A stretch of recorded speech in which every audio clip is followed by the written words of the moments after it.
यार अभी recently UAE में मिसाइल गिरा। इनफैक्ट अब तो कुवैत में डीसैलिनेशन प्लांट पे ड्रोन स्ट्राइक हुआ। बहरीन में पानी की सप्लाई कट हो गई और 10 करोड़ लोग गल्फ में एक रात के लिए सोए और सुबह उन्हें पता नहीं था कि उनके नले से पानी आएगा या नहीं।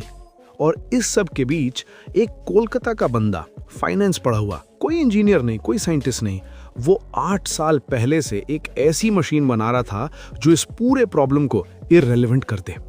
वो मशीन हवा से पानी बनाती है, लिटरली हवा से, जो तुम्हारे रूम में है अभी, उसी से पीने का साफ पानी।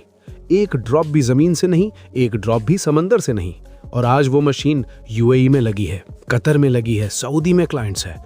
दुनिया अभी समझ रही है क्यों ये शायद सबसे जरूरी टेक्नोलॉजी थी जो किसी ने सीरियसली नहीं ली। मैं कोई फिल्मी डायलॉग नहीं मार रहा, ये रियल है। कतर को 99% पानी डीसैलिनेशन से मिलता है, कुवैत को 90%, सऊदी अरेबिया को 70%। और ये सब समंदर के किनारे बनी एक फैक्ट्री से आता है। एक मिसाइल, एक ड्रोन और पूरा शहर प्यासा।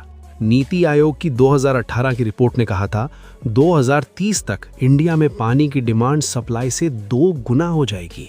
2 गुना। और 21 बड़े शहर, दिल्ली, बेंगलुरु, चेन्नई, सब ग्राउंड वाटर जीरो पे पहुंचे थे। क्या होगा अगर कल सुबह तुम्हारे मोहल्ले में पानी नहीं आया? टैंकर 3 दिन बाद आएगा। क्या होगा अगर तुम दुबई में हो और ईरान ने वो डीसैलिनेशन प्लांट डिस्ट्रॉय कर दिया जहां से तुम्हारे बिल्डिंग का पानी आता है और तुम्हारे पास सिर्फ 45 दिन का बैकअप है?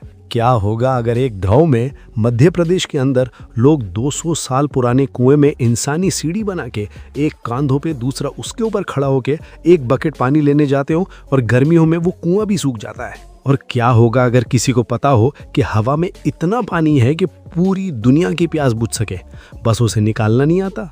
रुको बताता हूँ। नवकरण सिंह बग्गा का जन्म कोलकाता में हुआ।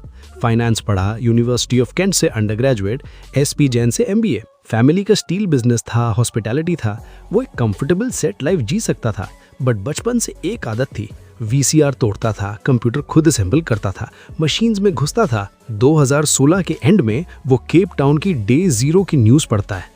एक दिन जब गवर्नमेंट को फोर्स करके पानी की सप्लाई बंद करनी पड़ती और उसी टाइम नीति आयोग की रिपोर्ट्स पढ़ रहा था। उसके अंदर कुछ खटका। उसने सोचा पानी तो एटमॉस्फेयर में भी है, हवा में नमी होती है, तो निकालते क्यों नहीं? फिक्र मत करो, बताता हूँ कैसे काम करता है।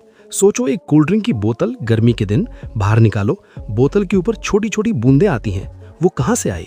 हवा से। हवा में जो नमी है वो ठंडी चीज के कांटेक्ट में लिक्विड बन जाती है। इसे कंडेंसेशन कहते हैं। नवकरण ने सोचा इसका इंडस्ट्रियल वर्जन बनाते हैं। मशीन के अंदर फैन से हवा खींचो, फिल्टर करो, फिर इतना ठंडा करो कि ड्यू पॉइंट आ जाए। वो पॉइंट जहां हवा का वेपर लिक्विड में कन्वर्ट हो, पानी टपकने लगता है। Food grade stainless steel tank में कलेक्ट होता है। फिर sediment filter, carbon filter, UV treatment, bacteria, virus सब खत्म। जो निकालता है वो शायद तुम्हारे आरओ के पानी से भी ज्यादा साफ होता है। और ये सुन के दिमाग हिलेगा। 1 यूनिट बिजली में 1 घंटे तक चलता है एक्वा का मशीन। मतलब जितने में तुम्हारा एक फैन चलता है घर में, उतने में ये मशीन हवा से पानी बना रहा होता है। आरओ फिल्टर्ड पानी मिलता है 4.50 से 5 रुपीज लीटर में। एक्वा का पानी 1.75 से 2 रुपीज लीटर में। और आरओ वालों को ये सुन के शर्म आनी चाहिए। आरओ मशीन 1 लीटर पीने का पानी बनाने में 4 लीटर वेस्ट करती है। एक्वा में 0 वेस्ट, क्योंकि ग्राउंड वाटर है ही नहीं, सिर्फ हवा है। पहला रनिंग मशीन बनाने में 1 साल से ज्यादा लग गया। लोग सोचते थे हवा से पानी, ये क्या बकवास है। और एक और दिल धड़काने वाली प्रॉब्लम, इंडिया में बीआईएस सर्टिफिकेशन आरओ के लिए है, यूवी के लिए है, बट एटमॉस्फेरिक वाटर जनरेटर के लिए 2020 तक नहीं था। नवकरण की मशीन इतना साफ पानी बना रही थी पर सर्टिफाइड नहीं थी, सिर्फ इसलिए क्योंकि गवर्नमेंट ने सोचा ही नहीं था कि कभी हवा से भी पानी बनेगा। बॉटल में डाल के बेच नहीं सकते, मार्केट नहीं कर सकते। रुको यार, यहाँ पे एक्चुअल ट्विस्ट है। 2019 का summer, Chennai, greater Chennai corporation के रिजर्वॉयर्स ऑलमोस्ट एम्प्टी। टैप से पानी नहीं, टैंकर क्यूज घंटों लंबी। लोग रोज 1 घंटे से ज्यादा वेट करते थे एक कंटेनर पानी के लिए। 1 घंटे रोज पानी के लिए। तब ग्रेटर चेन्नई कॉर्पोरेशन ने एक्वा को बुलाया, ट्रायल पे मशीन लगाओ। मशीन लगी, पानी आया हवा से।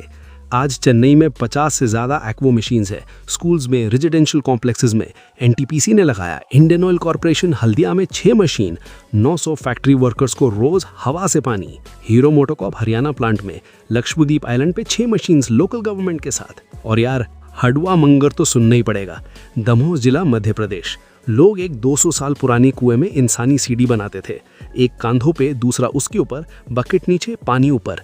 गर्मियों में कुआं सूख जाता, गांव माइग्रेट करता।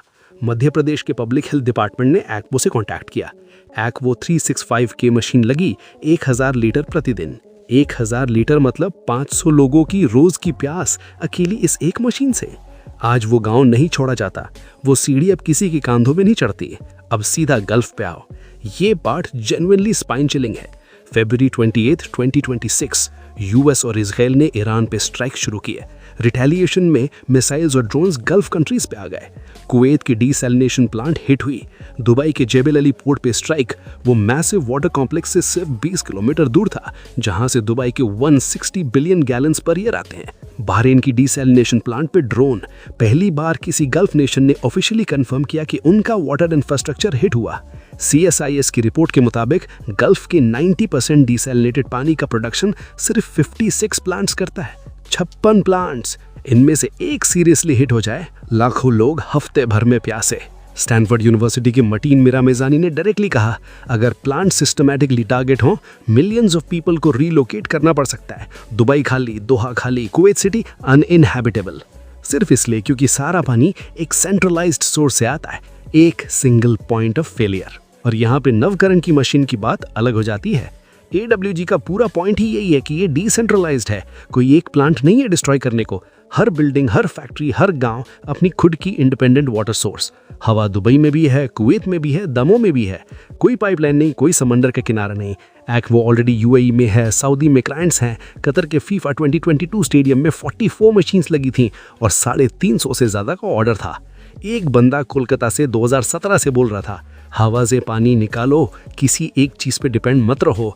दुनिया दम नहीं मानी, अभी सीख रही है। एक्वो पॉड भी लॉन्च हुआ है। इंडिया का पहला इंडिजिनसली मैन्युफैक्चर्ड AWG 50 लीटर प्रतिदिन, 99,000 में, 1 साल में पैसा वापस। और एक ओपेक्स मॉडल, कंपनीज मशीन खरीदती नहीं है पर लीटर पे करती हैं, जीरो अपफ्रंट रिस्क। अभी तक 15 कंट्रीज में 2000 से ज़्यादा इंस्टॉलेशंस, 10 करोड़ से ज़्यादा साफ पानी, एक भी ड्रॉप बिना जमीन छुए। तो फ्यूचर क्या है? वॉर चल रहा है, डीसैलिनेशन प्लांट्स पे ड्रोन्स गिर रहे हैं, ग्राउंड वाटर सूख रहा है, क्लाइमेट बदल रहा है, और सोल्यूशन वो है जो पहले से हर जगह मौजूद है। हवा जो तुम्हारे रूम में है, जो गल्फ में है, जो मध्य प्रदेश के सूखे गांव में भी है, सिर्फ उसे पकड़ने की ज़रूरत है। तो यार एक चीज़ बताओ कमेंट में, अगर UAE, कतर, कुवैत के घरों में पहले से एक्वो जैसे सिस्टम्स लगे होते, क्या ईरान के अटैक्स की वो तबाही रुकी होती? कमेंट करो, सीरियसली जानना चाहता हूँ। और अगर स्टोरी ने दिमाग हिला दिया, लाइक करो, सब्सक्राइब करो, एक दोस्त को शेयर करो जो कहता है इंडिया में इनोवेशन नहीं होता। Thank you ji, bye bye.